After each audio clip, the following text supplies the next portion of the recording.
Hello, ladies and gentlemen, and thank you for tuning into another episode of Fear the Queer. A show that talks about everything on our queer agendas. I'm Kyle. And I'm Josh. And Kyle, where the hell have you been? Well, I'm dressed like a little gnome today. I have my little like Norwegian shirt on, a little hat. So I've been living underground. I've been doing gnome things, living in mushrooms, tending my garden, Fishing. fishing, being cute, all that cute stuff. And speaking of tending my garden, that's just me symbolically talking about tending to my life. Aww. So I've just been, taking care of myself. That's fair. That is fair. Yes, it has been quite the past couple months here have just been a little testy towards both Kyle and I here. So we apologize for being gone for a minute here, but we do say that we have missed you all so much. We've wanted to talk to you all, but things have just gotten in the way here. And to kind of get back into it here, Kyle and I decided that we're just going to wrap up our horrible 2021 and just talk about everything about this year. Because nothing says our favorite moments of the year like talking about, nothing says we love, nothing is, hold on. Rewind. Rewind. Nothing says what a terrible year, like talking about all of our favorite parts of it. Exactly. But before we get into that, Josh, what are you drinking tonight? I'm drinking water because I need to stay hydrated. But look, it has my little Adele Vice sticker on it. Look at you. Oh my God. Can we talk about brand placement? Because I also have my water with my Adele Vice sticker. Oh, I have the holograph ticket. You have the holograph one. This is like Pokemon cards. Like I have that stupid Pidgey and you have like that great Charizard card. Oh. All I have to say is, as Adele Vice, my drag alter ego, that if you are new to listening, if you're new to our audience here at Fear the Queer, I do drag. And I do drag. But very into the brand, very into branding. We're getting t-shirts together. We're getting pins together.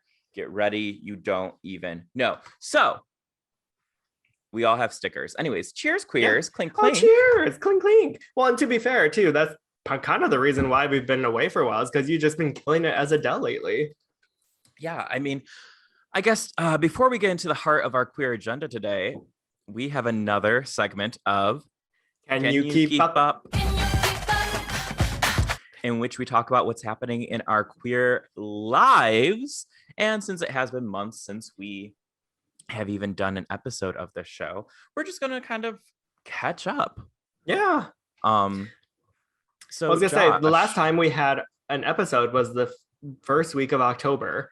And now it's like the second to last week of December. So we apologize for our absence. People are busy. I'm busy. I'm busy. For those of you who might not have known, I went to New York for the first time ever. And it was quite the experience, I will say. And I went to see Company on the day that Stephen Sondheim passed away. And You killed Stephen Sondheim? I killed Stephen Sondheim. I really just wanted to see Patty's pure reaction on stage that night. Oh, wait, did she find out? She found out. Performed. Yeah. It was quite a bittersweet moment. It was sad. But New York was great. Like I kind of understand the hype around it, though. I will say it did stink. It sucked. Well, it's because they don't have alleys. The garbage is out front. Isn't that weird? I know. I tripped over like a giant bag when I first got there. I was just like, oh, it's just like in the middle of the street. Okay. Yeah, that was just a drag queen recovering from the night before. Yeah, that was just Tina Burner. No, I'm just kidding. She's not working. No, I'm just kidding. I don't know Tina Burner. But you sure have her name in your mouth, ma'am. It's just a fun name. Tina Burner. It's a fun name. Yeah. Yes. So New York was fun. That's great. New York was fun, but it's crazy because the entire time I was there, it was so anxious because like for those of you who are living under a rock, COVID is like running rampant these days, ma'am. Literally everyone I know is catching COVID. I mean, I was telling people at work, I feel like it's in a horror movie and I'm the final girl because I'm like the one of the only few who has not gotten it yet. And pray to God that that stays that way. Let's just say. Yeah, honestly, it is really freaky. It is like, I mean, by the time this is released, hopefully I would have gotten one, but I am on the search to get a booster shot. It should not be this difficult for me to No. get a booster shot. And I could have gotten it a few months ago, but that kind of leads me into what I've been up to. Getting a new job. Booster shot. Looking for a booster shot. No, I got a new job. So yes, thank you. So if you don't know, I worked at a bar that was connected to a movie theater for the past 9 years. And, you know, a lot of those years It was an fun. era. It was an era. And a lot of those years were fun. And I met some of my best friends through that job. And I had a lot of why are you so excited, Josh? I'm just kidding. I'm just kidding. I'm just kidding. Wow. I'm just kidding. Sorry. I had to. You look so excited. You're like, best friend. That was me. That was me. Yeah. No, I met Josh. I met Jill. I met so many of my best friends, and also just like interesting, fun people from working there. But over the past couple months, and maybe it's just because I had to work during a pandemic at a job that was unnecessary. It really made me be like, you know what, fuck this place. It took a toll on my mental health, and there is management that I don't fuck with. Someone came in from another theater and decided that he was going to kind of tell us like how things were going to run. And I have a big issue with that. He came in, he never introduced himself to people. I think that is a telltale sign of like the kind of person that you are. He is big into micromanaging, and baby, I don't have the time. I don't have the energy. The only reason I have that Do you know job forever, who I am? you know who I am? I'm motherfucking Kyle. And, and I just feel like, you know, I got to the point where the only reason I had that job was because I enjoyed my coworkers and it was easy as hell.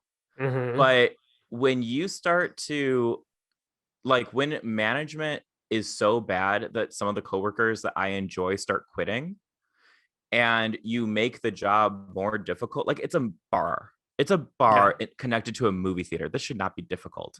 No. And yet it was so difficult. Yeah, it's like, why are you making this difficult? Why are you making this like this is your entire life in existence, sir? It's just like, it's pathetic. So I put in my 2 weeks. And I won't say the name of where I'm working now. But yeah, my final days are in. I have 2 more days at the bar. But I won't say like the name, the company, or whatever of where I'm working. But I will say that I'm working for I'm working at home, so it's a work from home job. Love that. Which was actually, you know, I'm all about manifesting. And back in like April, I made like a little manifestation list because it was like some, you know, new moon, rising tide, whatever you want to call it. And Tide Pod. Tide a new Pod, moon rising Tide Pod. I ate a Tide Pod. Yeah. And then and now I got workman's comp because I ate it at work. Hey. The manager told me to. So I wrote down like a work from home job. Like I just have been wanting that. And people were like, you're gonna miss people. No, I won't. No, I will not. Because my big thing the people that we like outside of work. 100%. That's my big thing is I like people and I like to like people, but I was just around way too many people I was not caring for.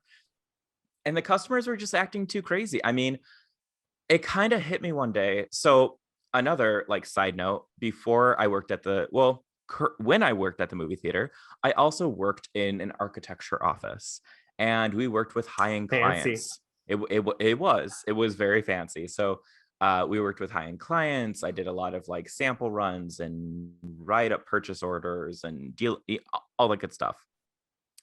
And when someone would find out, oh my God, my $70,000 worth of Italian marble isn't going to be available for the tiling in my bathroom backsplash, they would lose their mind. And I'd be like, well, fair enough. That's $70,000 that you are not going, like, I would be pissed too. That's a lot of money. Mm-hmm. But then I started realizing people act like that over popcorn. Oh, you yeah. put butter on my popcorn?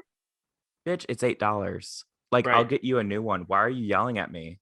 Right. Like, if I'm going to get yelled at, it's going to be for a lot more money that the people are spending. So yeah, I have a new job. I feel so much happier. It's definitely freeing up some time because it's so consistent. Mm-hmm. The benefits are great. So you have now, benefits now. I have benefits. The first time in ever working as an adult. That's crazy. So yeah, really, yeah, it is. So I like this job. And that being said, another thing that I've been up to is getting involved more in drag. So Yes. I'm not going to say too much, but all I'm going to say is Adele Vice is definitely looking forward to being out and about more in 2022. So, well, I don't know. Judging by how the world is going right now, who knows who's going to be out and about these streets here? Josh, do you want me to end this podcast right now? Yeah, let's just do it. Good night, everybody. I need to get out of here. You know what? Even if I have to go back to doing digital drag, I'm good at that. So that's true. If yeah, only your internet connection was better.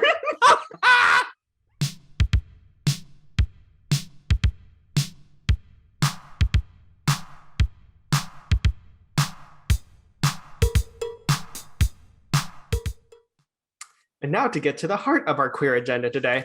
Just like every other year, it is our 2021 Queer in Review here, where we take all of our favorite things from yet another terrible year and try to compile it in a ranking here.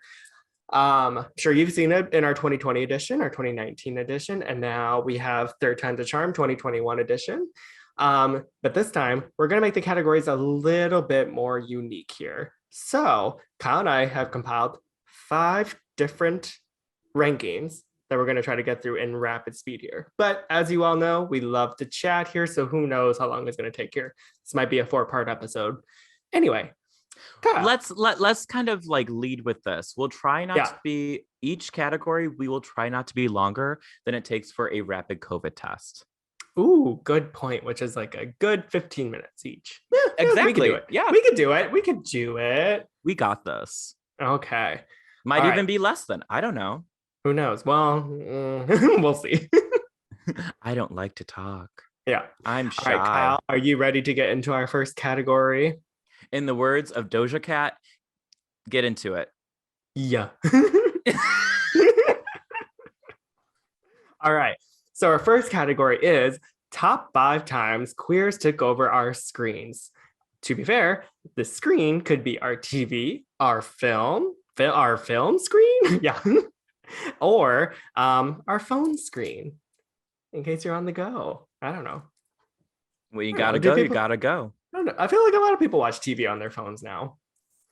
I mean, I have like Netflix on my phone that I put on if I'm falling asleep. So yeah, I mean, yeah. I won't watch a new show. Like I'm not gonna sit on the toilet and watch Dune.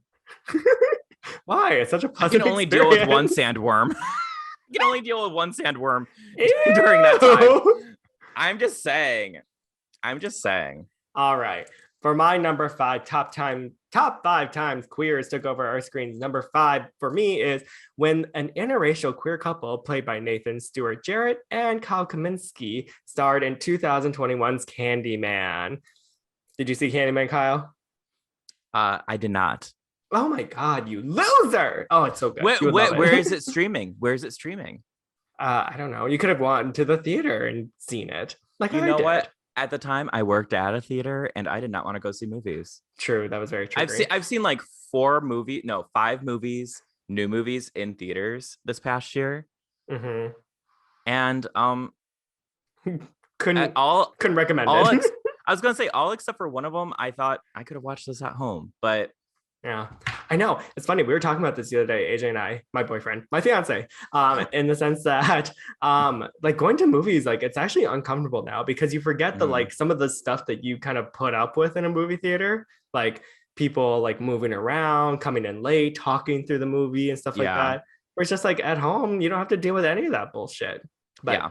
anyway, so for those of you who have not seen Candyman, try to find it on streaming if you can here or rent it. It's great. There's a queer couple in there. They are unabashedly queer. And spoiler alert, neither one of them die in this movie. And A quite nice change honestly, of pace. yeah, they're the greatest part of the movie. I love it. Couldn't get enough of it. So that's my number 5. All right. Well, my number 5 is, a little bit of a smaller screen, but also could be on the television screen. It's my girl, Megan Stalter, infamously the hi gay, Hi, gay. who like, she had such a good moment this year. She's also on Hacks. So if you watch Hacks on HBO, she also plays the assistant secretary on Hacks, and it's Secretary hysterical. to like the publicist of Gene Hack. Gene Yeah. Hack. Gene Gene Hack. Hack.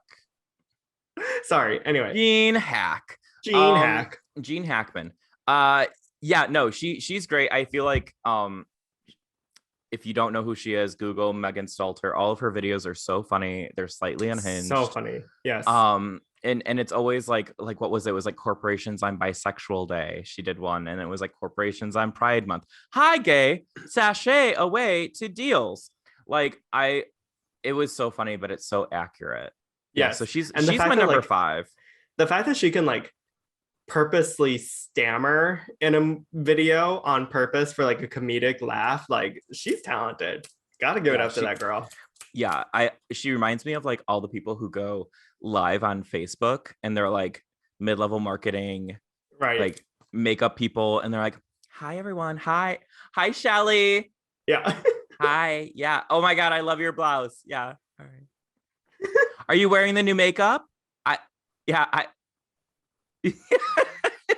This is Kyle's audition for Megan Stalter's assistant. For those of you who don't see on there, yeah, Shelly, yeah, oh my god, stop, yeah, it's like that. That was good.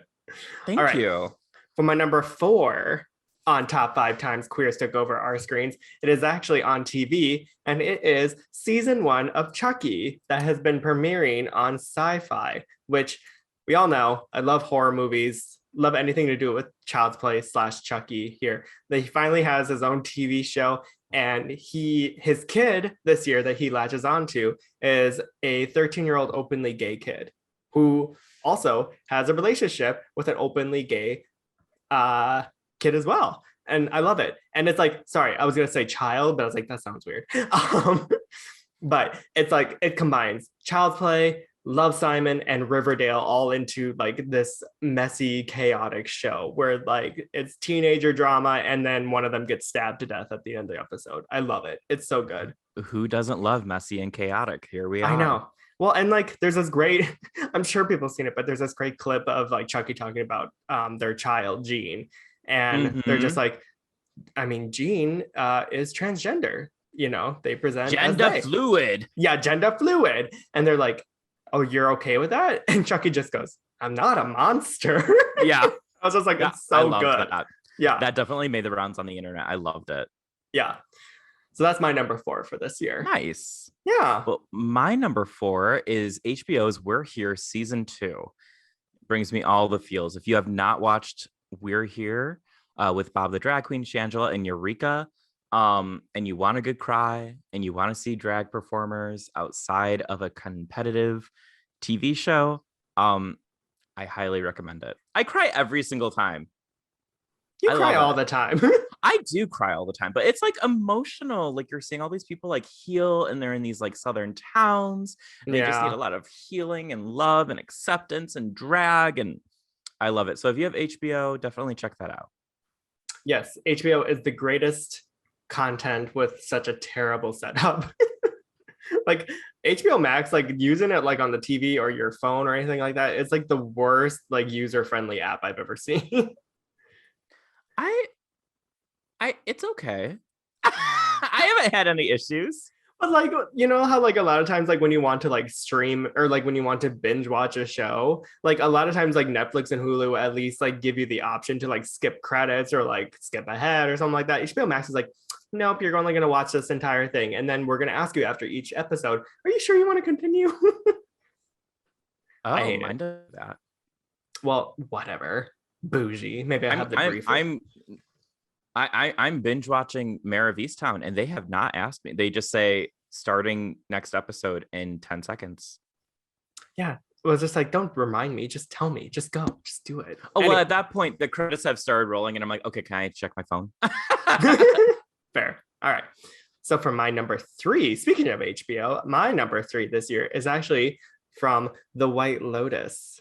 Now, if you haven't seen the show, I can't even really properly explain it. Just watch it. It's such a great TV show. It's a great ensemble cast. It's a comedy drama, but there's also a lot of unsettling moments. It has Jennifer Coolidge, who is such a queer icon. Love her to death. Great comeback this year. But also it features one of, I feel like, queer media's underrated performers of Murray Bartlett, who also starred in 2014's Looking.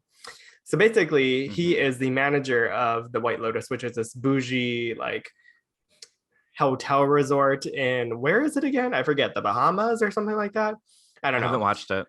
Oh, Kyle, you would love it. Anyway, there's this great moment where it made the rounds on the internet, but Murray Bartlett basically just gets caught in his office eating out Lucas Cage's ass in front of everybody. I can't explain all the events that go up to it because it's a very complex story. But let me just say, watching those people walk in on Murray Bartlett eating Lucas Cage's ass was just a very, very satisfying moment for me. I'm sure it was satisfying for Lucas Cage too. So, all right. That was my number 3. That was your number 3. So my number 3 is, man, all I can talk about is drag. That makes sense for me. So, I said We're Here was my number 4, a non-competitive drag show. And if you want to watch a competitive drag show, look no further than Dragula, the Boulet Brothers Dragula, season 4. It's on Shudder. Have you been watching, Josh? So it's funny. I have I haven't been watching, like, because I've been watching on your account, and I didn't know if you were also watching. No, I feel bad. I haven't been watching, but someone actually does a weekly recap on YouTube that I've been watching. Sometimes but for whatever reason, I'm like not watching enough. The show. Yeah, exactly. Yeah. What's with the Sigourney Beaver like hatred? I don't understand. Okay, so well, you gotta watch the show. Okay, so here's the thing. I am a huge Sigourney Beaver fan. I saw her years ago. I've seen her a few times here in Chicago, but the first time was years ago at the Bar Berlin here in Chicago. And I remember being like, okay, she's amazing. And I don't know what it is. And they clear up a lot of it in this most recent episode, the reunion. But there's a lot of misogyny that I think happens when a cis woman does drag, which is stupid. Like gay men do not own drag. It's just, that's a whole nother conversation. But I'll say that season 4 of Dragula is the best season that they've had yet. It's super entertaining. The drama is there. The personalities are there. And I feel like I love the show, but this is the first season that feels like they have it figured out. Like they have like a formula. They have a good formula now that feels familiar to another drag reality competition show, but it feels better. Like the Boulets are just much more encouraging as hosts / judges. Yes, they're very refreshing. Their whole thing is like, drag is art and art is subjective. So they don't judge you on your art. They judge you on how it relates to the competition. Right. So it's always really nice to see. Definitely big Sigourney Beaver fan.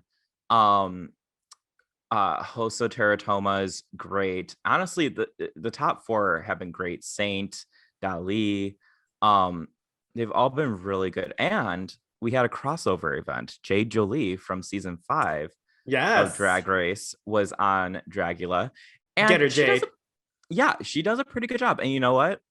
She even has quite a few get her Jade moments, because they don't call it getting untucked like on Drag Race. They call it the Hmm. cauldron after Hmm. they receive their critiques.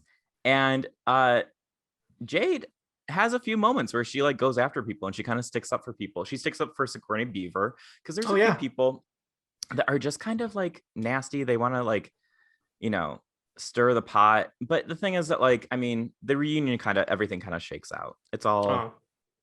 Well, we love a happy ending. But yes, I do agree. Jade is great for if you want to like just get someone who's like kind of upfront, a little stir the pot moment here. Get Jade Jolie involved in anything. She'll say like some great snappy one-liners here. she was very entertaining. They all are very entertaining. So yeah, definitely I know. check it Well, out. I'll watch Dragula if you watch The White Lotus. Oh yeah, I'll do that. Okay. Okay. Perfect. That's on my list. That's on your list. All right. For my number 2 for the top 5 times queers took over our screens is actually it's an animated show. So I still count it. But have you been watching Big Mouth? No, contrary to popular belief, just because I have a big mouth does not mean that I'm watching Big Mouth. Oh, I love Big Mouth. No, For those I've heard good things about it. yeah. It's Nick Kroll's animated TV show, and it's basically just like a very crass, uncensored version of like what teenage hormones are like, and it's all about like hormone monsters, jealousy snakes, all this stuff. Like, and the kids are phenomenal. Like, I mean, they're voiced by like Maya Rudolph, John Mulaney, even though I'm not the biggest fan of him, Nick Kroll, Ali Wong, like they're all like big names that are part of this cast here. And all the characters are great because like I want to say like 75% of them are queer in some way or open-minded about like exploring their queerness. And it's great. So many people hook up with each other. So, and you know how like a lot of TV shows like about queer people are made for like straight people. So like Yes. the jokes really aren't funny to other queer people. Mhm. Like I feel like whoever writes the show and collaborates with Nick Kroll, just like this is what queer people find funny about queerness and stuff like that. That's why I really enjoy it. So Don't anyone out there at me on this, but I think, do you remember what's his name? Jordan Firstman? mhm. I think he writes for Big Mouth. Oh really? Yeah, I believe. Don't quote me on that. Yes, well, thank God for that because it's funny, it's crude, it's super easy to get through. Like, I feel like I don't know if it's just me, but I feel like animated shows are very easy to binge. So Big Mouth has like 10 episodes each season, and they're only like 30 minutes long. So Oh, that's like, not bad. yeah, especially considering the fact that we're probably all going to be quarantining again this winter. Like, just turn it on, put in the background, you'll have a great time. That's your dirty mouth. Right. Sorry, but I have to think of the inevitable here. But anyway, that's my number 2. So my number 2 is not necessarily a current show, but it's like a soon to be show. Well, that doesn't count. Are really you manifesting this? Yeah, I'm gonna manifest good things for this show. Yeah. It's the reboot of Queer as Folk. Oh yeah. Yeah, because the original Queer as Folk was a product of its time, I'll say. Both the UK and the US version. Yes. So this version is going to be much more diverse and much more representative of the LGBTQ plus community. So I'm excited for that. Like Ryan O'Connell from is it Special? Special. And is it Special? We watched both seasons. I know, but you know what? Again, I watch so many shows. That's true. And I haven't watched it recently. Maybe I'll watch that again. That was a cute show. That was a cute show. John C. Billy, who you may know from Hacks. Oh yeah, he's on Hacks. I was gonna say the dead boyfriend in season 1 of Pose, but you know, oh, that's right. He does die. I also thought John C. Billy for the longest time was a porn star for some reason. Well, yeah, he's cute. I mean, he's So, very cute. you I know, just, for whatever reason, like, I don't know. I checked his Instagram page and I was just like, oh, I think they're probably a porn star. I was like, oh, maybe I'm wrong. But anyway, you're like, follow. yeah. Then you find out Follow. he's an actor and you're like, oh, And I was unfollow. like, where are your OnlyFans? You're like, where's the nude, sis? We all could just wish for a little bit more nudes. Also, John Sibili is featured in that Colton Underwood show on Netflix. Oh yeah, I haven't watched that I haven't because either, because who the fuck cares? it's not on my list. Not for No, me. no. Anyway, so that's your number 2. That's my number 2. Okay. Is a show that has not aired yet. Hey, that's fair. All right. So my number 1 pick for top 5 times queers took over our screens in 2021 is actually all dedicated to the show SNL, but specifically Miss Bowen Yang on SNL. Oh, sorry. I just have to say, I think Bowen Yang is almost single-handedly like saving SNL in so many ways. I could be wrong. I mean, I do like A.D. Bryant in a lot of ways too, but I just there's something so great about having a queer lens on something to shake things up. Like all of these great bits that came out this year, Bowen as like the iceberg from the Titanic, his bit with like Simu Liu, like about like being the Oh my first god, Asian the first Asian. anything. And how he'll always be gay. He'll always be the first gay Asian. I thought that was so funny. Yes. Yeah. So great. But then it's also like there's so many like a lot of great queer moments on SNL in general this year. Like when Little Nas X like ripped his pants while making out with his backup dancer to Call Me by Your Name. It's just I don't know. Growing up like watching SNL, like I love that show, but I didn't think anything like you wouldn't think that you would see anything so unabashedly queer on that show. And I don't know. It's just been great. It's been a show that I've randomly been putting on the background lately, and I haven't watched SNL in years. So Yeah. it's just been a great turnaround for them this year. And hopefully they'll continue to ride this wave because I feel like SNL is finally back in people's mouths, like of like a conversation starter. You know what I mean? Back in people's mouths. Well, Yes, where you're going to be in 2022. who says that hasn't happened in 2021? Yeah, no, You're I agree. indoors. It's at the moment. You don't know what's going on under the table. But my hands are here. So my number 1 for top 5 times that queers took over our screens in 2021 is K-Stu as Diana in the movie Spencer. What a performance. Such a good movie. Yes, and a performance. What a performance. Yes. It really I'm a Kristen Stewart fan. I think she's fantastic. I want to be friends with her. Also, congratulations, she just got engaged. Yes. So yeah, she's having like a really good year, and I think that she could be a front runner when it comes to the best actress, best leading actress in this year's Oscars. Yes. Which I'm sure we'll talk more about around Oscar season. But I also love that she does not give a shit if she wins or is nominated. She's like, I don't care. Right. And I like that. I think like that's that really refreshing too. Like, I don't care. Yeah. So it's like, whatever, it's an award. No, Kristen Stewart as Diana, which by the way, if no one's seen Spencer yet, just FYI, it is it's this great trippy movie directed by the same guy who did Jackie. But Jackie, I felt like was more by the books, if I remember. Like Diana goes off the or Spencer goes off the rails. Yeah.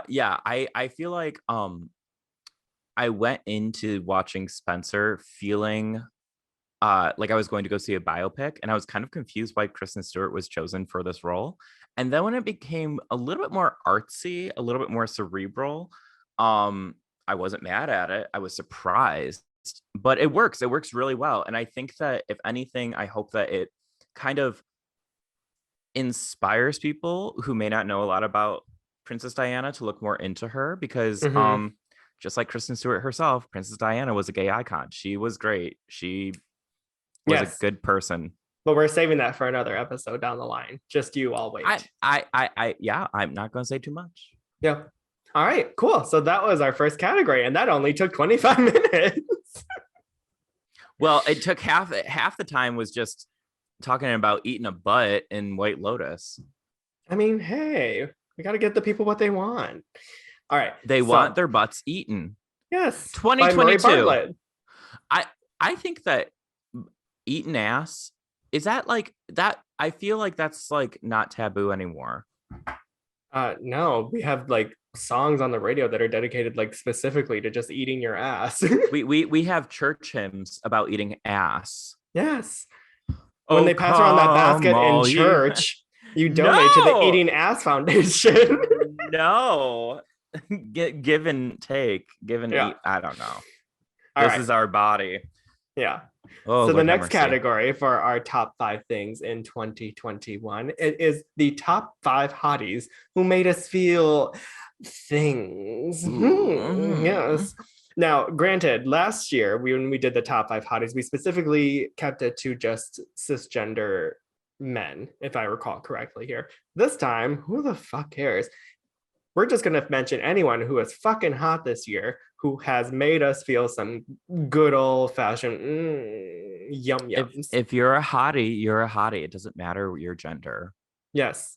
All right. So for my number 5, which is totally cheating, but I don't care. Mostly because in the fact that they don't identify as queer, but Simu Liu and his beautiful fucking face and his rock hard abs in Shang-Chi and the Legend of the Ten Rings. Holy fucking shit. Oh, when I say I needed a blow dryer down there afterwards, whoo, that was. Well, you have to stop peeing your pants in the theater. He just made me feel so many things. He's so hot, Kyle. So hot. Well, like, he is very hot. I did not yes. realize that we were supposed to be talking about queer people for hotties. So I just said hotties. Oh, so you just chose straight men. No, I did not. One of these isn't even a person. So like we'll get to that. Okay. We'll get What's there. your number 5? So my number 5, like you said, this is a little bit cheating. And it's talking about someone who flooded my basement. Y'all saw Malignant, the horror film? You know that hottie Gabriel? Fuck Yeah, you know what I'm talking about. You know what I'm talking about. Gabriel from Malignant is my number 5 hottie of the year. Because you know what? She worked with what she had. She did not take no for an answer. When other people tried to She's put very her flexible. away, she's very flexible. She really turned others on their heads. And you know, I think I you know, we could even say that Malignant is a trans narrative. I could see that. So Yeah. queer. It's Queer. a horror film, so queer. Yeah. I mean, yeah, so, it's funny because like I consider Malignant a queer horror film, even though like yeah. So I mean, like if you haven't seen Malignant yet, find Malignant and go ahead and Google Gabriel from Malignant, and you'll understand why I'm so hot and bothered by him.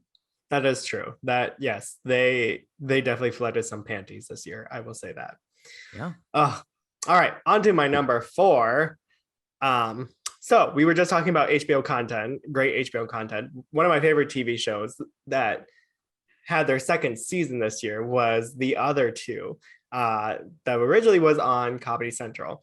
Now, Drew Tarver stars as Carrie Dubeck, who is one of the 2 main stars of the show. And there's something so dorky about Drew Tarver as like the awkward, like attention-seeking brother who, you know, wants to use his gayness to like ride the fame wave here. I don't know what it was, but the second season, I was just like, I get it. I would sleep with him. Like, and he's kind of awful in a lot of ways. Like he's selfish. Yeah. He's, you know, he doesn't care about his family very much. He's an opportunist. He's desperate. But I was just like, man, why do I want him to sleep with me? A bad boy. But he's not really a bad boy. He's like very awkward. No, he's pathetic. Oh, well, Jesus, Josh. I mean, I'll say that if you haven't watched The Other Two, again, HBO, we should get sponsored at this point. HBO, sponsor us. Make a show about us. Yeah. Putting it out there. I can be funny. Can be. I can be. Yeah. Yeah. So yeah, no, the Other Two is very good. It was one of my favorite shows I've watched this year. It was so funny. Yes. And again, through a queer lens. It's a very funny show for queer people, I think. Oh yeah, it's very smart, and also Molly Shannon, isn't Yes, it? who just got nominated for a Critics' Choice Award for her performance in the other two. Congratulations, She's Molly. so good. Oh, Yes. so good. It's a good year for some of these like Some of these older icons that we have. actresses. Yeah. Yeah, that they're just being appreciated again, which is really nice. All Yes. right, so my number 4 for hotties this year is someone from Midnight Mass, a little show on Netflix. I haven't seen it yet. Oh, well, it's Hamish Linklater, who is a hot priest in it. And I won't give hot too much priest. away. He's a hot priest. But I won't give too much away. But if you've seen Midnight Mass, we all can go to group therapy together because it is quite traumatic. But it is so good. It's probably one of the better shows I have watched this year. And he was just like very attractive in it. He's not That's queer, but they do have queer characters in the show. okay. Well, But queer yeah, adjacent then. it's queer adjacent. It's a lot of talking and lots of monologues, like the first like 3 episodes, and Oh, then so you would love that. oh yeah, like it's like very dramatic, and then Yeah. but it's really well written, and then it goes into just kind of batshit crazy. Mm. Okay. Well, I'll So have to watch that one then. Well, I'll it's add it to my good. never-ending list here. Basically, this entire episode is just TV recommendations for Kyle and I. It kind of is. It kind of is. Yeah. Yeah, it's like 6 hours long if you just watch all of it in one sitting. Oh. But if you do that, you will need to take off the next day because it is a lot. Okay. Good to know. It's good though. So my number 3 is actually from a film this year. It is the beautiful Ariana DeBose, who somehow managed to win me over with her modern interpretation as Anita in Steven Spielberg's West Side Story, which I just have to say, the 2021 version of West Side Story, oh, so good. I heard it's good. Oh, it's so great. Like, obviously, like I have this huge emotional attachment to the 1961 version, and obviously that one is going to be the one that's favored in my heart. But I have to say that I will openly admit that the Steven Spielberg version, there's so many things about the movie that does it better than the 1961 version. I mean, granted, yes, they also cast actual people of color in this one. Yeah. properly cast. Did you see that clip, that quote from Steven Spielberg that, if taken out of context, is one of the funniest quotes of the year? He said, we need to make sure that every shark, man and woman, is Latinx. If you didn't know he was talking about West Side Story, you'd be like, what? Shark representation matter. Yeah. But yeah, I've heard nothing but good things about it. And yeah, the old one can be fantastic. The new one can be fantastic. We can exist in a society where both are true. Yes. Well, and that's the thing too. Like, obviously, like Rita Moreno, like as Anita, like iconic. Like she's iconic in her own way. But Ariana DeBose, like, holy shit, her as Anita, so great, so beautiful. Her legs, her hair, like just watching her dance, I was just like enthralled by it. And like there was just some like, you know, the one of those when you watch those movies where it's just like everyone is so hot that you're just like, I'm turned on regardless, like no matter who it is. Sure. Yeah, like that's how I felt the entire time. I was just like, oh, she's hot, Bernardo's hot, whatever that shark name, like who kind of looked 40 years old, that was other really hot. shark. So what you're saying, like, one thing I will say is that one of the sharks looked like 40 years old. Like he had like a full-on beard, mustache, like kind of like limping. I'm just like, okay, well, he's been in the gang for a while. You don't know these people. God, I'm so judgmental. I'm just kidding. I'm just kidding. So what you're telling me is every time you go into a movie theater, they just put a wet floor sign near your seat because basement is flooded the whole time. Yeah. Like anytime that I see people thriving on the screen that I find hot, I'm just like, I'm getting hot. Okay, I'm gonna give you some Depends next time you go to the theater because we need to soak that shit up. Depends, a mop, maybe a Swiffer actually. That might get help. a bucket and a mop. It's just Josh at a movie. Exactly. Yes. So that was my number 3 for this year. All right. So my number 3 is another not queer person. For You know, I shame. don't understand. I don't under. You know, I will not be shamed for this. I will not be shamed for my love for Oscar Isaac and Dune.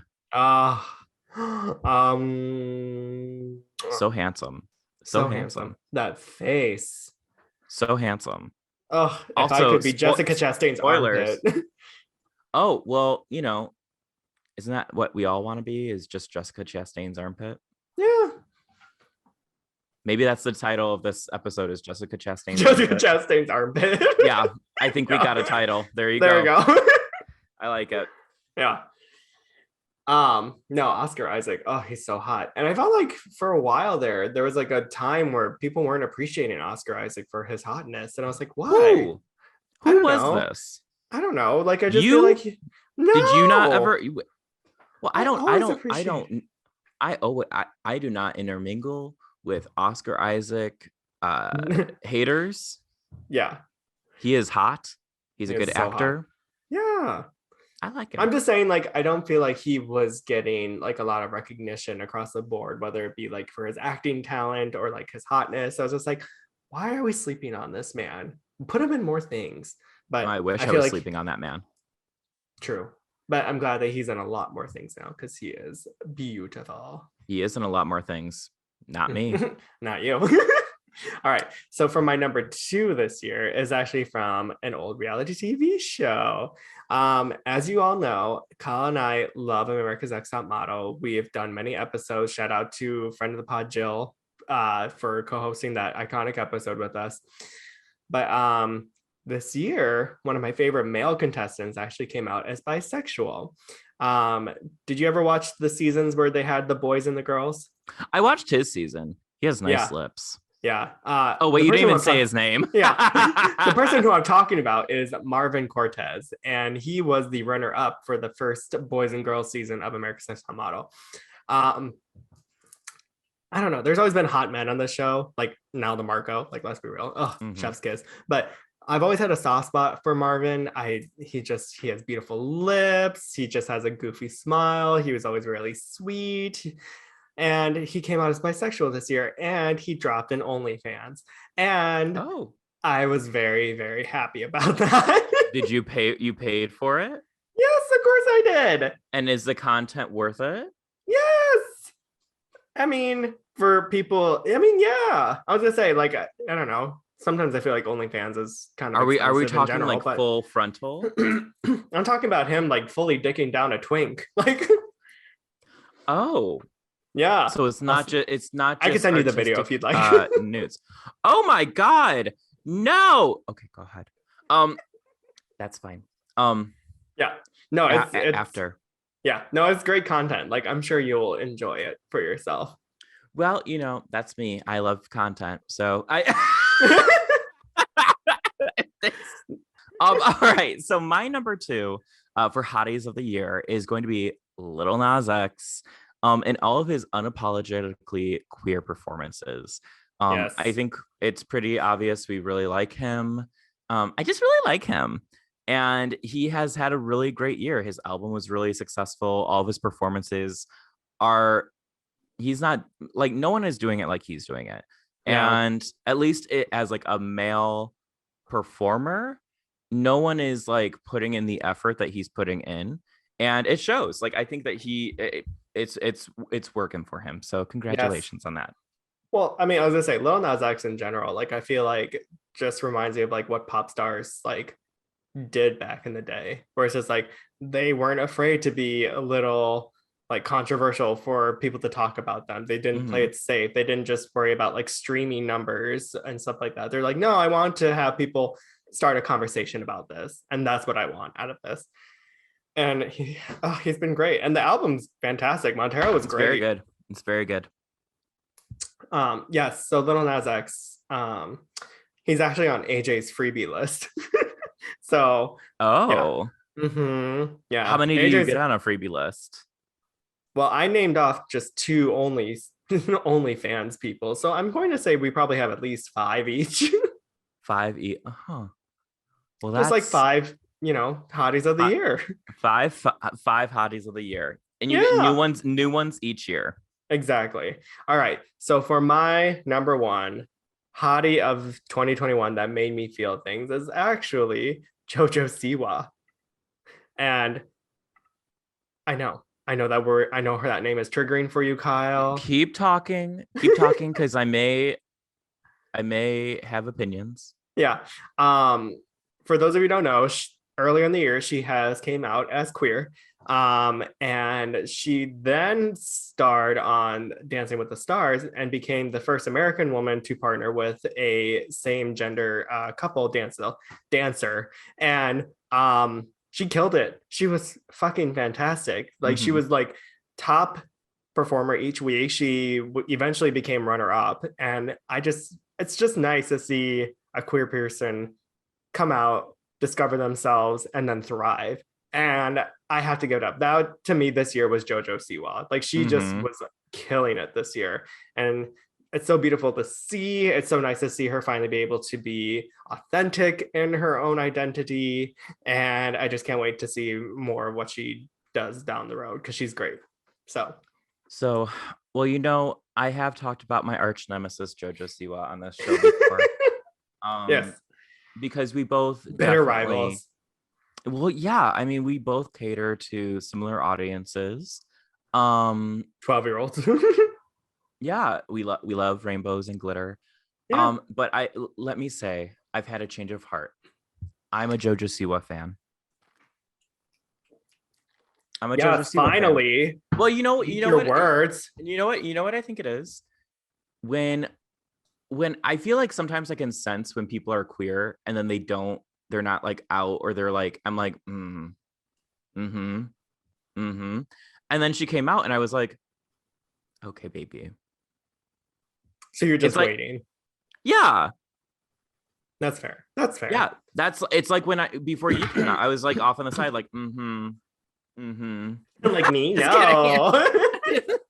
You're like, I don't know what you're talking about. Boys? I hate boys. You're like, I hate boys. Boys, but also dig me down, daddy.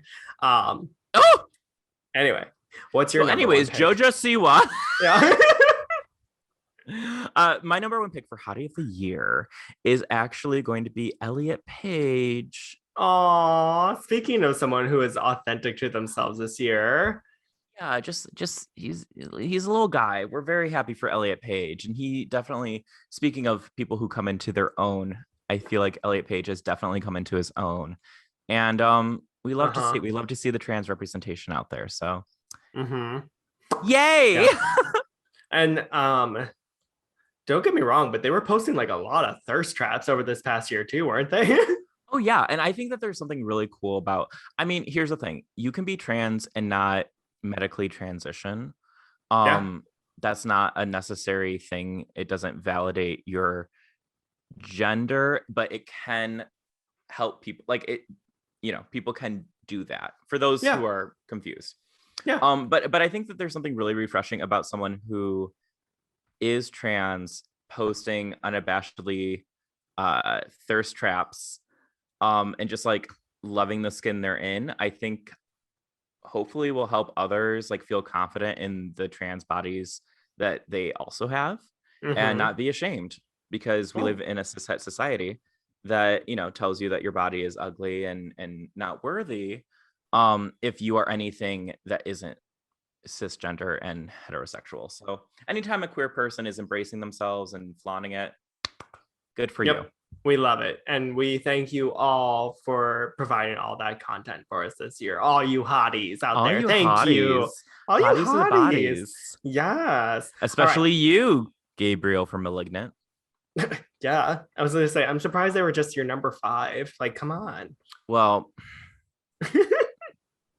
All right. So now we're going to move on to our next category, top 5 bops of the year. Now, granted, I also only did queer artists for this category. I can tell Kyle did not. Excuse me. I did not realize that here at Fear the Queer that we hate straight people. I did not know. You heard it here first, folks. Josh said that cishet people are the worst. I never said. I was your see, I want to be an ally to the straight community. We need to reach across the aisle because they've had a hard time. Right. They had bootcut jeans. They had gaucho they had pants. they had bumpets. They have bumpets. They have gender reveal parties with explosions that set half the world on fire. I They have a know. hard Grandma time. died at it. And as a queer person, I just want to reach out and say, it's okay. You don't have to be confined to this horrible lifestyle that you are choosing. It's okay. You don't have to be straight anymore. That's true. But I will say that I think that all of my choices are like queer adjacent. I was gonna say they're queer anthems or bops at least. Well, let's get into these bops. Let's bop to the top. What's your number 5? My number 5 for the top 5 bops of the year is actually Years and Years and Kylie Minogue's collaboration called Starstruck. Now, I don't feel like this song actually got a lot of traction when it came out. I actually just listened to it about 2 months after the music video was released, but it was around the same time that Years and Years did their cover of Edge of Glory for Gaga's Born This Way album. I was just like, oh, I'm in a Years and Years kind of mood. And then I saw that they did a song with Kylie, and I was just like, what? And of course, it didn't disappoint. It is a great dance bop. Both of them, I mean, none of them have disappointed me at this point here. So thank you for that great bop this year. It's been a great cardio workout for me, I will say. Yeah, I love Years and Years. I mean, Ollie Alexander, he's like, he's on my list. That little bug, so cute. He is a little bug. He's such a little bug. I think he is so cute. Little crooked teeth and all. Yeah. All right. So my number 5 is, this band broke up, but they're back together. It's ABBA's When You Danced With Me. Mm-hmm. And so, yeah, ABBA, one of my favorite bands of all time. Just finally got nominated for a Grammy. I know. Isn't that wild? Their album, what I love about ABBA is it's not reinventing the wheel. They are like a disco-y Euro band. And When You Dance With Me is very good. It's just a nice little sweet song. So I don't know. It's my number 5. Plus, like, me, I love songs that have the word dance in it. I don't know why. Dancing on My Own, Dance with Somebody. That is true. I know. I love those songs. So When You Danced With Me is a very, very good song. Well, and I was gonna say, like with ABBA, it's just like, it's not like they even have to like prove anything anymore. It's just like, hey guys, like we made new music for you. Here you go. And you're just like, you're gonna eat it up. You're like, oh, thank you. Appreciate it. The Swedish. Yeah. The Swedish, yes. The Swedish, right. My number 4 top bop of the year is the Free Woman dance remix from Gaga's Chromatica remix album. Yes. Yeah. Now, Chromatica obviously came out in 2020, so we couldn't, include Rain on Me or Free Woman or anything like that. But she re-released it this year with a bunch of dance music or dance remixes to them, as if it wasn't already like a really fun dance album to begin with. But I was listening through Chromatica. Yeah, Dawn of Chromatica. Yeah. When I was listening through it, Free Woman, the way that they remixed it, I was just like, there's, I don't know if you do this, but do you ever like put songs into like categories of when it'd be perfect to listen to? Yeah. I feel like Free Woman is the perfect midnight song. Like in the sense of like you're at the club, you're with your best Judies, you already have a few cocktails in you. Or maybe I'm by my own. Or on your own in your apartment. I'm a free woman. Yeah, exactly. And it's just like there's something, it's very liberating. It's chanty. It's everything you love about Gaga. It's a great song. And I'm very, very happy that Free Woman got her dues this year. What's her name? Rena, what is her last name? She's from the UK. Let me look her up. She's on the song, and honestly, she's the one who remixed it, I think. Yeah, honestly, Donna Chromatica, like I was probably in the minority. I liked Chromatica, but Donna Rina Sawayama. Yes, she kills it. She does such a good job. I love like her bop a few years ago was Comme des Garçons. Comme des Garçons, like the boys, Comme des Garçons. I'm so confident. I'm so confident. No, she's great. So Very excited because I also felt like I liked Free Woman on Chromatica, but I feel like it was the breakout star of Dawn of Chromatica. Yes. So good choice. They knew how to remix it. Yeah. Yeah, they did a great job. All right. So my fourth one is my namesake. It's All Night Parking by Adele. Oh yeah. Wait, which track It's kind is of that like one? it's the one that's like it kind of starts out with sounding like an old record player, and it's like I know do do do da da da da da Oh yeah, da yeah. da Right da. after I Drink Wine. Yep. Oh, with Errol Garner. Yeah, that one. I love Adele. I think this album is really good and very sad, so I'm very happy about that. Mm-hmm. Yeah, so but it was probably the most boppy of the songs. Yeah, you don't really dance to Adele. No. Oh No. well, you can. You've seen those videos. That's true. Water on the Bridge is a dance certified hit. but seeing like the mashup of Adele and Megan Thee Stallion, like "Our love is water under the bridge." Yeah. I obsessed.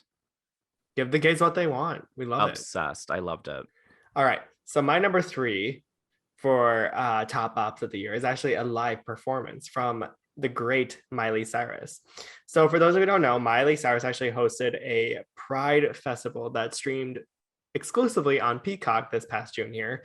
I don't have Peacock, so I didn't actually watch it in full here, but she did a lot of great covers of gay anthems, queer anthems. So like she did Cher's Believe, she did Dancing on My Own, but my favorite one that she performed was Madonna's Like a Prayer.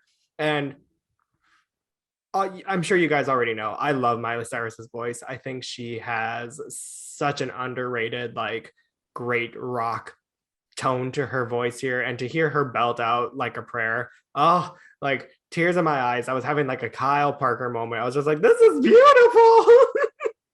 Let it out, baby. Let the tears flow. Right, it was just so good. It's available to watch on YouTube. Unfortunately, we wanted to put it with our Spotify playlist that we have for this category alone, but unfortunately you can't find it. But just look it up on YouTube. It's great. Like if you want to just have like a great back in the club moment, it's a good one. It's a good one. Yes, it is is for your input. Yeah. It is. I mean, Madonna, Miley Cyrus, Eminem. Not Eminem, but the Miley Madonna. Okay. Oh, that Eminem. Mm-hmm, that Eminem. Mm-hmm, yeah. Mm-hmm. The green yeah, Eminem. Yeah. My pop diva, green Eminem. So my number 3 is just dominating the charts. It is Have Mercy by Chloe Bailey. See, I would have put that as my number 1, but I was trying to be respectful to the queer community. But you heard it here first. Agree. You heard it here first. I'm homophobic. Yeah, we know. I'm homophobic. But yeah, no, Chloe Bailey, like this song is so good. So catchy. So catchy. I know. That's all I have. No, I was gonna say, like, it's just like what I love about the R&B girls is that they're throwing it back to like mid 2000s R&B hip hop, where it's just like it has like that nice like double time like flow to it, with like Normani's Motivation in 2019, Chloe Bailey's Have Mercy. Like you could have put that in the same mix as like Laffy Taffy and Pop Lock and Drop In and stuff like that, and it would have just fit right in. Great. They're giving us a serve. It's so catchy, and it's a great TikTok dance if you ever want to listen to it, or if you want to learn it, Gen Z. yeah, and honestly, like it's nice to see Chloe able to thrive outside of being in a duo with her sister. Like they're both thriving, so that's nice to see too. I was gonna say, Hallie has a movie coming out soon, so don't cut her out just yet. True. Oh, I won't. I want to be part of her world. All right, so performer number 2 pick of the year is actually, we're going back to Lil Nas X. So we talk about Lil Nas X. He had a great year. Montero, Call Me by Your Name, Industry Baby. Like these are all great certified hits. It's funny too, because like for a minute I was kind of worried if Lil Nas X was going to be a one-hit wonder, but he actually got 3 more number 1s this year. So I'm in the wrong here. He's a 3-hit wonder. Right. But one of my favorite songs off the album is Sun Goes Down. And it's the video where he is taking himself to prom in high school. I don't really think of Little Nas X as someone who's very vulnerable, if that makes sense. Like I think of him as more of like a goofy poke at the bear type of personality, if that makes sense. Mm-hmm. But to see Lil Nas X actually be a little bit more open about the sad part about being closeted at such a young age and things that young queer teens go through that they don't really get to experience, I thought that was a really cute song and I Yeah. liked it a lot. And not that I'm saying he's a great singer or anything like that, but like he sings pretty well on it. Yeah, for someone who I think is known more for like being a rapper, I think Yeah. that this is like more of a pop album. I mean, it has a little bit of everything. You have rap, you have hip hop, you have pop, you have rock, you have acoustic. It's like it's a nice album. There's a lot of variety there. So yeah, I agree. That's a great song. I really like that song. Me too. All right, what's your number 2? So my number 2 is by another queer artist, Casey Musgraves. Just kidding, she's not queer, but she loves the queers. And it's her song Cherry Blossom.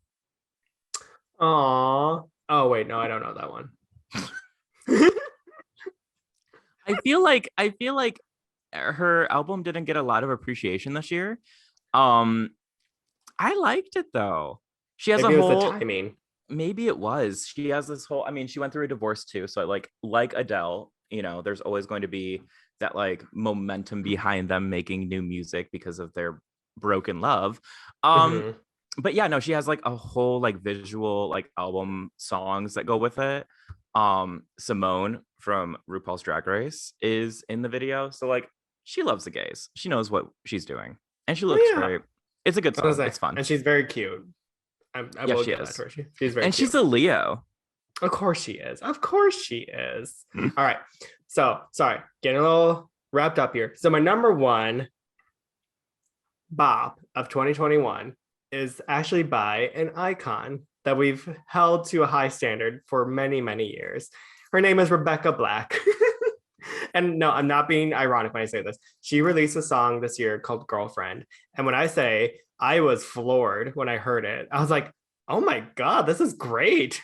It's so catchy. And like, I don't know. I don't even know how to explain it. I'm not even going to explain it. Just go listen to Girlfriend by Rebecca Black. And I just have to say you're welcome, because it is a great, catchy, cute ass song that I also feel like should have gotten more recognition this year than it did. But yeah, like I like Rebecca Black, and I'll be honest, I hadn't heard the song until you messaged me, and it's very good. It's definitely a bop. It's definitely a very strong bop. Wait, like this year? Like you haven't heard till now? Yeah. Oh, really? Sorry, I was busy listening to straight people, so. True. Such a homophobe. I was gonna say, just kidding. I've been listening to like old music. You know what I've been listening to the past month? There's a playlist on Spotify, and I forget exactly the title, but it's something along the lines of like old Christmas music playing in a room in the room next to you. That's what I've been listening to, and it's like all like old music, and it's very comforting. It's good background noise.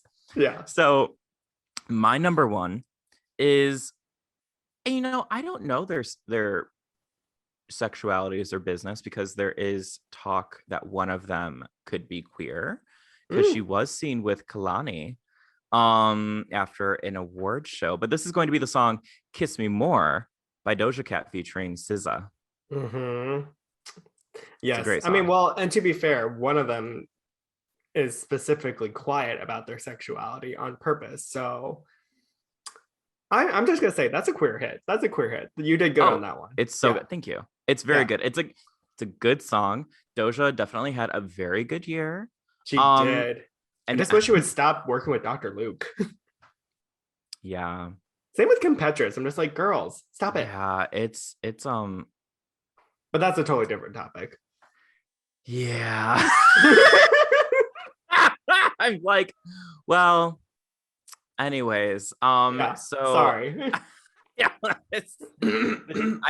has anyone tried the chicken? I thought the chicken was lovely. All right, so those are our top 5 bops each for yes this year, 2021. Yes. Now, because we are going a little too slowly for our listeners here, we're going to do the next category, which I'm going to jump ahead, Kyle, just FYI. We're going to do this in rapid fire speed here. So it's going to be back, forth here. Love that. I love going fast. Yes. Oh, we know. He's lying. He's never been fast at anything. I love taking my sweet ass time. I'm a Taurus moon. I'm very stubborn. All right. Top 5 divas of the year. So this category is just mostly in the sense of just like the divas in our lives. We're just like, yes, bitch, you had a great year. Good for you. Work. Yeah. All right. Number 5 for me was Taylor Swift. Don't at me, but I have completely converted into the Taylor Swift love train here. So you're a Swiftie. Okay. All right. My number 5 is Megan Thee Stallion. New graduate Megan Thee Stallion. Yes. Yes. An educated, free woman. My number 4 is actually Doja Cat. Well, there you go. Yeah, talk about a woman. Right? I was going to say, let woman. Me be your woman. Mm-hmm. Woman. All right. My number 4 is Simone Biles. Probably one of the best gymnasts of all time, and definitely put her foot down on the mat this year for the Olympics, but also put her foot down when it comes to her mental health and taking a stand on what's important. And we applaud that. We applaud someone who is not only a great competitor, a great athlete, a good person, but also someone who is going to be honest, vulnerable, and open about their mental health. So Simone Biles, you go. Yes, exactly. Congratulations, Simone. I was going to say she did have a great year. My number 3 is actually another Simone, but it's Simone from RuPaul's Drag Race. Our season 13 reigning queen here. She certainly has done a great job of holding the title this year of all the things that she has accomplished in just a couple of months here. It's crazy because 2021 feels like it's like never ending. Like it's just like Groundhog's Day. But all the stuff that Simone has like been featured in, who she's hanging out with, who she's like talked to, award shows she's gone to, talk shows she's been a part of. Good for you, Simone. That being said, I am going to add just a little bit of side note here. Whenever you can, give love to Jada Essence Hall when you all can, because I don't think that she got the recognition she deserved under the terrible circumstances this past year. Anyway. So my number 3 is, I agree with you. My number 3 is someone that we already talked about, is Jean Smart. Who was incredible on Hacks and also very in Mare of Easttown. She won an Emmy this year. She did. She won an Emmy for her role on Hacks, and I loved it. I loved her. She's fantastic. Yes.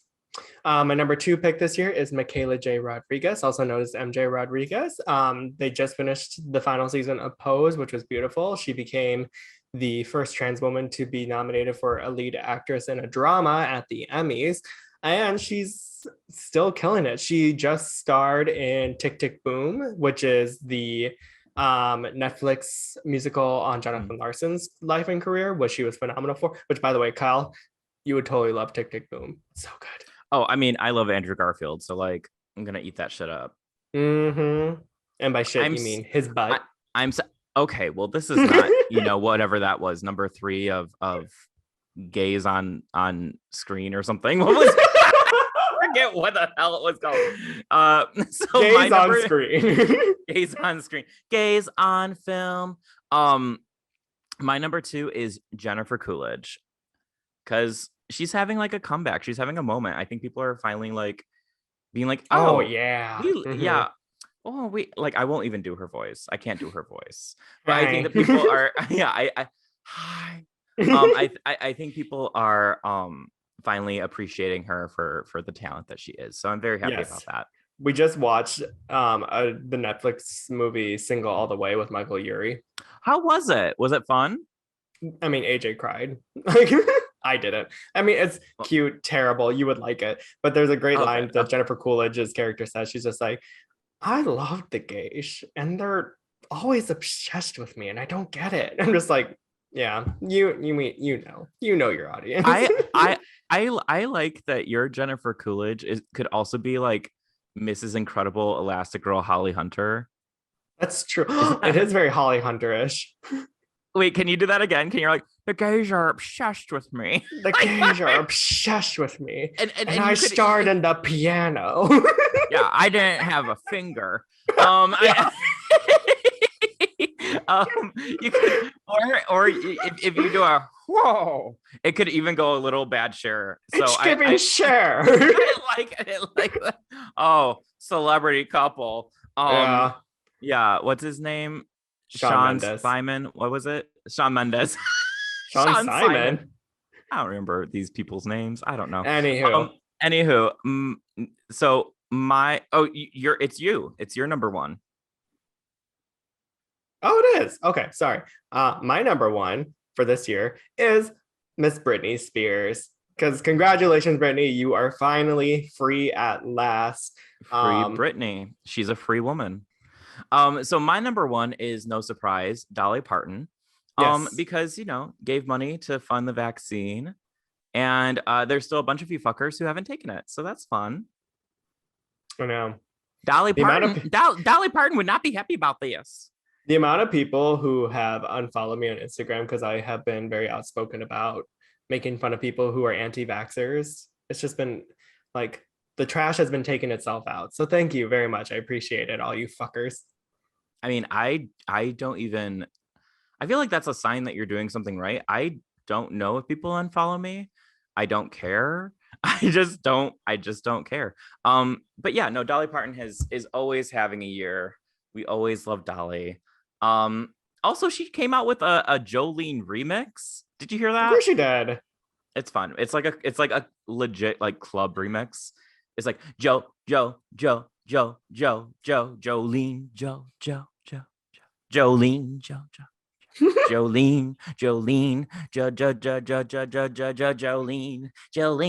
Jolene, Jolene.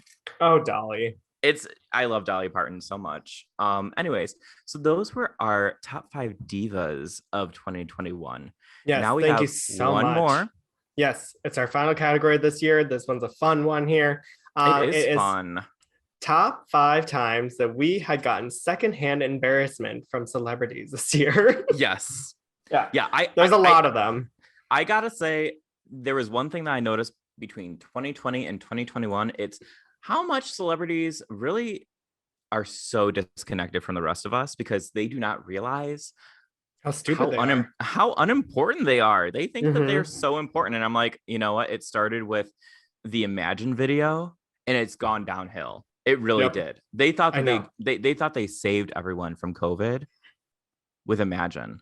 Right. Or like, what was the video of last year of like Priyanka, whatever her last name is, Nick Jonas's wife, the Bollywood actress, and she's like just clapping at the air for like applauding. Priyanka Jonas? Priyanka, well, no, but she had like a professional last name. Anyway, but like she's just clapping at the air and it's supposed to be like a thank you for like teachers across the world. But all it is just her being like this at the sky. Just I mean, like, I need attention in my life, but like not this. No. Anyways, sweetie. What is your number 5 for most embarrassing secondhand embarrassment from celebrities?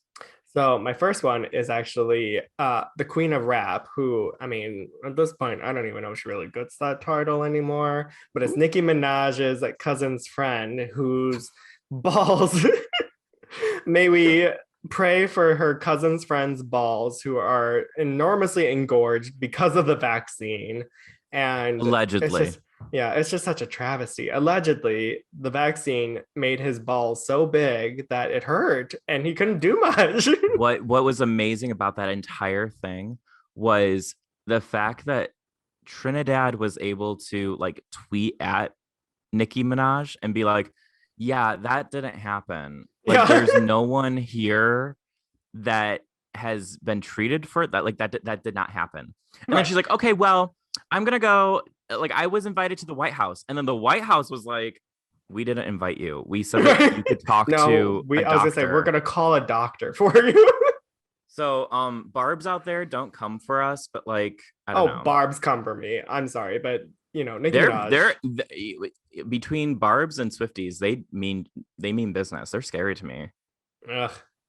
I mean, no offense, but like the woman hasn't had a hit in like what 5 years at this point. Like, what do they have on her? No, they she's married to what is he? He's like an abuser. Yeah. Yeah, and then she worked with what's his name, 69 with like the bad hair. Yeah. Yeah, so She's a great artist. We yeah, no, really she's anyways, let's pound the yeah. alarm and get on to the next pick. So my number 5 is I felt secondhand embarrassment for this. RuPaul's unofficial Christmas ornament. It was so bad. I know that RuPaul did not put this out herself, but Right. that Christmas ornament looks like a squirrel. Like the tiny lips and like the nose and the eyes are off, and there's like glitter in the nostrils. I was gonna say like the one like glitter like bead that's hanging out of the nose.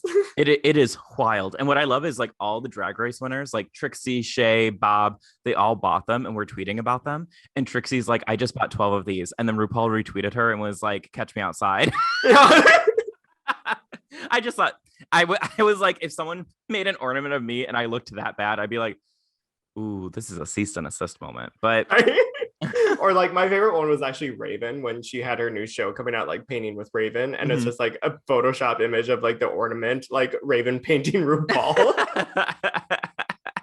It's so bad. I love it. It was so bad. Yeah, I love when people can like get a kick out of themselves. So that was, it was funny, but I was like, ooh, cringy. I know, it's like, oh girl. All right. So my number 4 pick for top 5 most secondhand embarrassment from celebrities this year is that apparently this year Matt Damon finally realized that you can't say the word faggot. But he never said it. Right. But his daughter told him, "Hey, Dad, don't say faggot," and he was like, "Well, I've never said the word faggot in my life."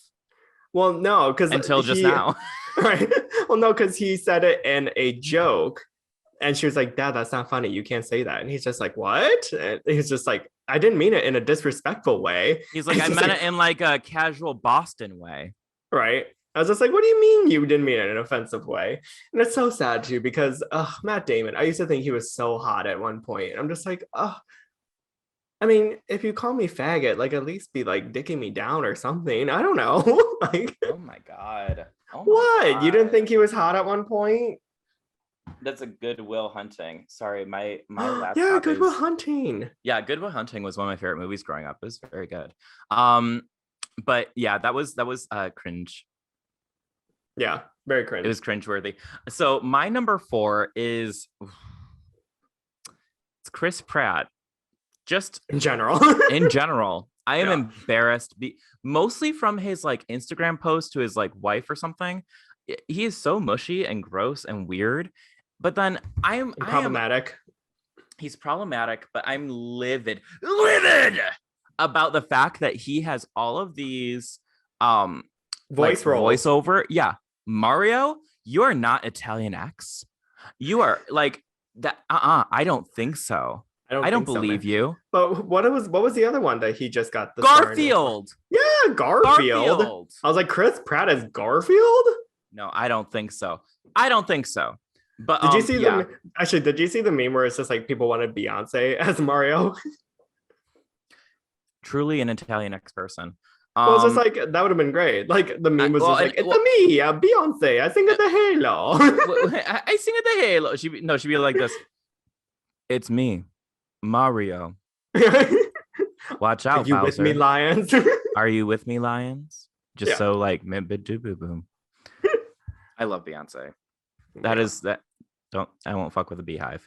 No. All right.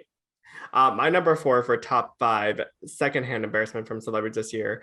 No, I already did number 4. Sorry. My number 3. Yes, is Jessie Smollett.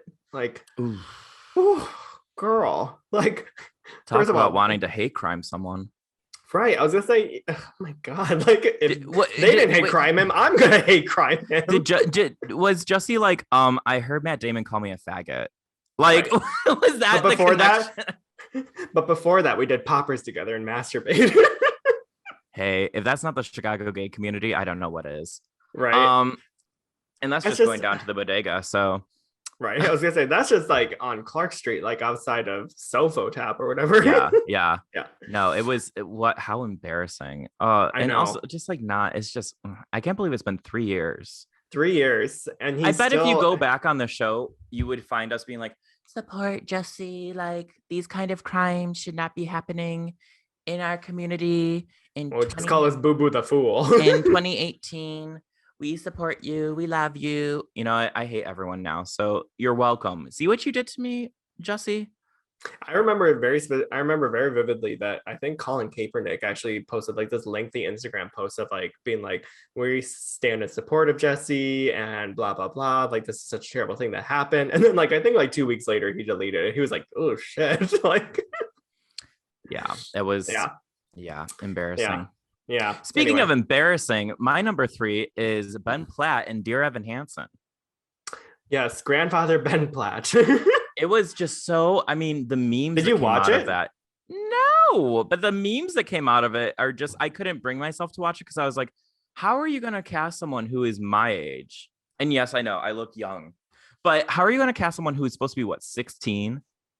I know. Like half their age. And that meme of him crying. Like, oh my God, it looks like a beforehand photo for Botox. It was just so rough. I was so like, oh, there were so many wrinkles on his face. You could play a xylophone. It was just, so, I don't know why I'm going so hard. I don't know. Like, damn, poor Ben Platt. I was just like, it was not for me. It just was not for me. That's okay. No. It just was not for me. It was. I think Ben Platt actually single-handedly killed the musical because no one saw West Side Story, and I think it's because of Ben Platt. I think Ben Platt single-handedly killed his career. Oh, I'm like, why did you do that? You could have. I mean, I get it that. Well, to be fair, the only thing I actually know him for is Dear Evan Hansen. I don't know him for anything else. He's in what's that like? Yeah, he's like the sidekick in Pitch Perfect, but that came out like 9 years ago. I was like, what's that called? Sing Street? Sing Street. I don't remember these movies. Oh, Green Girls. You know me. God. Oh God. All right. So my number 2 pick for top 5 most secondhand embarrassment celebrities is Demi Lovato. Just, oh my God, Demi Lovato, shut up.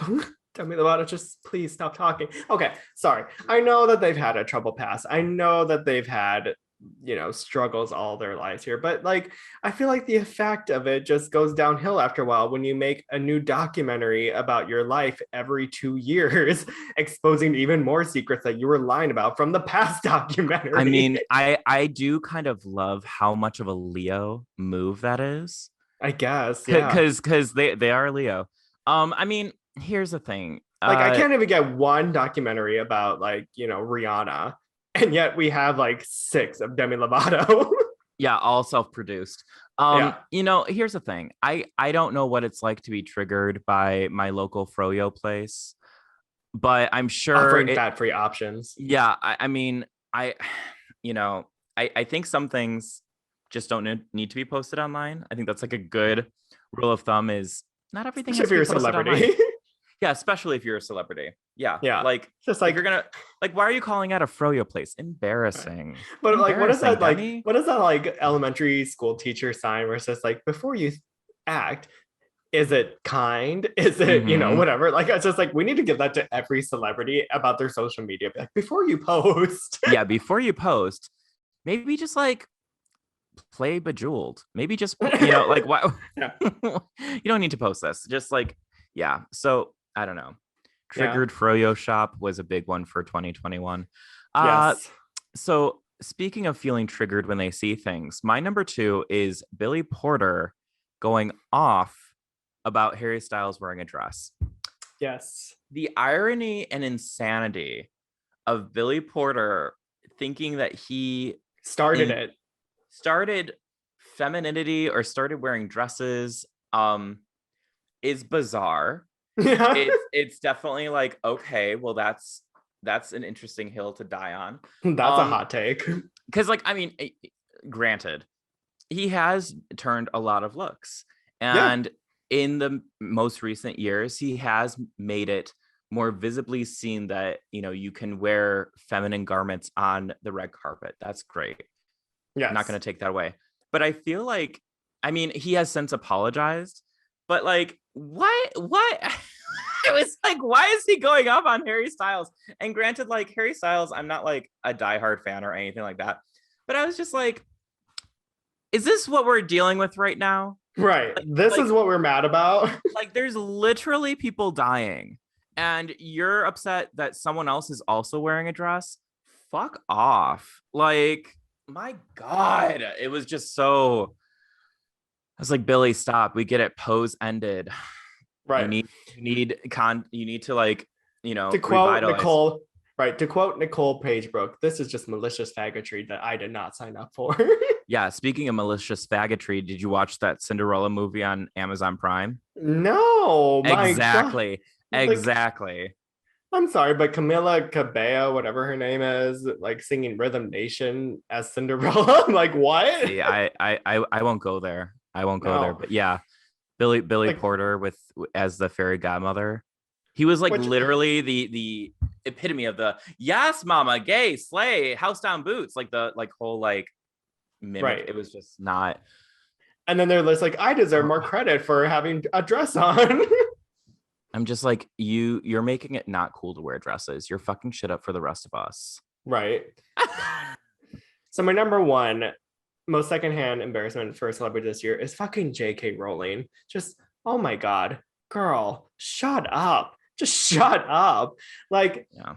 and I wish I could laugh it off. I wish I could just be like, oh, it's just J.K. Rowling just revealing her true colors as a disgusting turf. But the problem is that her words unfortunately have a lot of stake behind them because there are so many gross diehard J.K. Rowling fans who now have suddenly turned into disgusting turfs. And no matter what it is, at any point of this year, J.K. Rowling is just like, people aren't talking about me. I'm going to make a tweet. Like, and it's just like whether her claiming to be doxxed, even though her house is a fucking like national landmark that's open to the public. The fact that she just tweeted the other day about like the woman who raped you has a penis. I was just like, the fuck is wrong with you? She's insane. What is nice, I will say, is that literally anyone who is involved with the Harry Potter movies have basically like treated her as if she never existed. Yeah. Like there's this Harry Potter like 20-year reunion that's coming up on HBO in January, and not a single word of J.K. Rowling is mentioned at all in it. And I just why ruin your legacy? Like that's what I don't understand. It's just like you could have just kept quiet to yourself. Like no one would have known that you're a disgusting turf, and you just would have been this beloved author that still would have been making billions each year. But well, it some people just can't keep the hate to themselves. I guess. Nasty bitch. Anyway, that's my number one top embarrassing thing. And I think it stings a little because I'm just like, God, I like this woman at one point. What's wrong with me? See, it's just she's not as magical as the stories that she wrote. No. My number one for most secondhand embarrassment of a celebrity in 2021 is the Grimes and Elon Musk saga. I feel like, we talk about people that we liked at one point. I'm kind of bummed because I thought that like she was my pop star, Elon Musk. And then she no, I truly like I loved listening to Grimes years ago. And I mean that was like 2012. And now I'm like, what the fuck is going on? Like, it's just she's not as cool as she thinks she is. No. She is put on this pedestal of being like interesting and artsy. And I'm like, nah, By she who, just comes though? from like lots of people, like lots of like people who think that they know like music and everything. But we all know that techno came from Black people in Detroit. Like the whole like techno music, like electronic scene is born out of like almost every other genre of music, Black culture. So the fact that people put her on such a pedestal is I was like, I don't know a single Grimes song. you would know if you heard like Oblivion. Maybe. I don't know. I'm gonna send you a bunch of Grimes songs and you're going to be like, I don't know who this is, but I like you'll send me Grimes songs and I'll send you only fan videos. Yeah, we're helping each other out. Yeah. We're both bringing each other some culture. But I cannot stand their like love affair. I couldn't stand like her getting dressed up in like this like post-apocalyptic Mad Max bullshit nonsense thing after they broke up, for her only to go read like the Communist Manifesto and then at a bus stop. But then she posted about it, basically making fun of people. I'm just like, like, why and it are we wasn't even a giving? dig against her ex. Like, it was just like her poking No, fun she at she normal people. yeah. Yeah. Yeah, and also like, you know, if there's one thing that SNL did wrong this year, it was letting Elon Musk be a host. Mm-hmm. Oh yes, I will say that was a little unforgivable. I don't know what they were thinking with that one. Well, they just want to make sure that when we're all taken to space, SNL will still be on the air. So, Ugh, God, I guess they got yeah. to get ahead while they can. All right. So I guess you could say that Elon Musk is Grimes' SpaceX. Boo. What, that joke wasn't out of this world? I'm so tired, Kyle. Rocket to the This moon. year is exhausting, and this isn't helping. that is just the cherry on top of an already shit Sunday. So, Right. welcome to 2021. Worse than 2020 somehow. That's how 2021 will be remembered.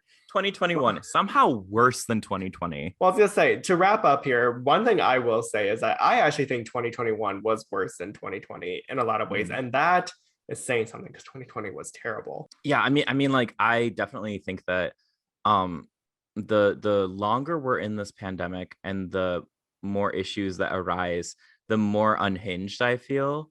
So watch out, my filter is gone. But at the same time, I do think that, like, I don't know. I think that I also remember in 2020 when I was like, I'm going to be soft this year. I do think that I am quite like a soft, kind person. And I do want to believe like the good in people. I just think that the powers that be suck. Yes.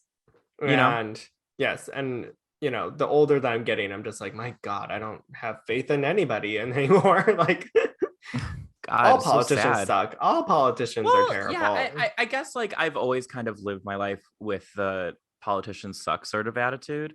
Yeah. So that's not like I feel like as much as the politicians that we have representing us suck, I feel like there's so many people on the ground doing community organizing or just in our community in general that are creating like an atmosphere that is positive, whether it's for women or for people of color or for queer people or for the unhoused or people who don't have money or immigrants or the disabled, whatever it might be. You see those like people popping up and making a difference. And I rather like give my time, support, and energy into those people because the people at the top don't give a fuck about us. No, So they really don't. Like, nope. So I'm not going to worry about them. I'm just going to focus on the people who give energy back to the community and give my energy there. Exactly. Well, that was a great review of 2021. I will say we had a lot more to talk about here, but unfortunately that would have been a 3-part miniseries at this point here. But available on HBO Max. Right. But you have to watch each episode and then verify if you want to continue each single time. But only if you're Josh. Comment below. Do you have to verify that you want to watch a new episode when you're watching HBO Max? Comment below. And watch people just like, who you have HBO? Like they're like rich. Yeah. All right, Kyle, where can people find us? People can find us on Instagram at Fear the Queer Podcast. We're also on Facebook at Fear the Queer Podcast. Queer the Peer. I would. It's been a day. It's been a long day. Fear the Queer. We're on the Facebooks, so you can find us there. And should I talk about where they can listen to us, where they can digest us if they aren't already understanding that? Well, you know what?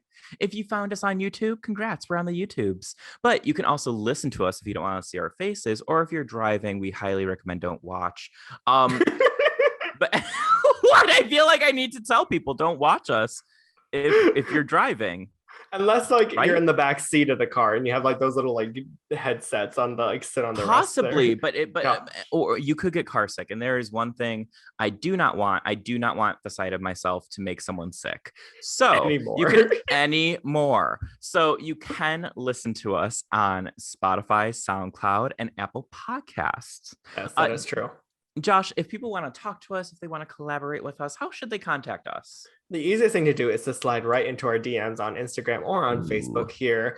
Just, make sure to put a little lube in first here because we've been rusty. We haven't been in here for a while here. Try not to contact us on Gmail because, to be honest, I'm not even joking when I say this. I tried to log into our email the other day. I don't remember the password. I'm sure it's the same thing that I put as everything. Oh, wait, no, it's different. I remember it. I'm not going to say it on the show. Well, I would hope not. Well, to be fair, no one's going to check it. They check it and they're like, oh, it's just like spam mail for like H&M and and Jet's Chipotle. Pizza. Yeah. It's like 10% off your order. Hey, So- Fear the Queer. Hi, So gay. Hi, gay. One thing I will say is that, granted, we've been gone for a little bit here, and we apologize that, time has separated us here, but we are going to have brand new ideas coming in 2022.